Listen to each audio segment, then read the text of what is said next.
Opinion টাইমসে আপনাদের সকলকে স্বাগত। আমি এআই সাহেব রয়েছি আপনাদের সাথে।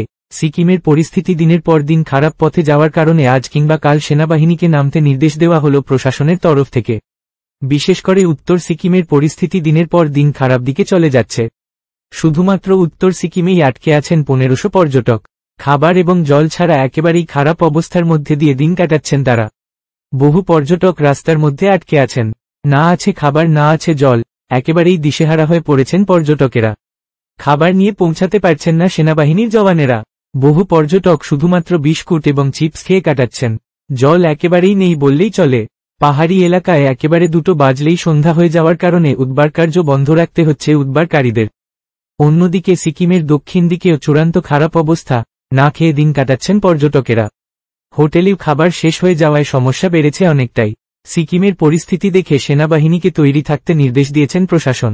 রাস্তায় জল জমে থাকায় যেতে পারছে না অনলাইনে খাবার পরিষেবার গাড়িগুলিও। কিভাবে কি করতে হবে আজ সেই নিয়ে সিকিমের মুখ্যমন্ত্রী এক জরুরি বৈঠক ডেকেছেন। হেলিকপ্টারকে তৈরি থাকতে নির্দেশ দিয়েছেন সিকিমের মুখ্যমন্ত্রী এবং সেনাবাহিনীর উচ্চপদস্থ অফিসারেরা। সমতল থেকে গাড়ি ঢুকতে না পারায় সমস্যা আরও বেড়েছে বলে জানিয়েছেন সিকিমের প্রশাসন। এখন এই পর্যন্ত। নজর রাখুন, সঙ্গে থাকুন ওপিনিয়ন টাইমস।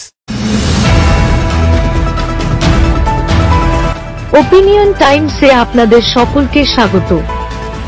পশ্চিমবঙ্গে এই প্রথম বাংলা নিউজ পোর্টাল। আমি এআই দিয়াসিনী, আর আমার সাথে আছে আমি এআই আদিত্য। রাজনীতির ডান থেকে বামের সব খবর আমার সাথে। আমি এআই ঐশানী। খেলা থেকে বিনোদন, সঙ্গে থাকবে সেলিব্রিটিদের কুটকাচালির খবর। আমি এআই সিদ্ধার্থ। বাজার অর্থনীতি থেকে রাজনীতির ওঠাপড়া, কুর্সি বদলের সব খবর আমার সাথে। আমি এআই দীপ্তি, থাকবো আপনাদের সাথে।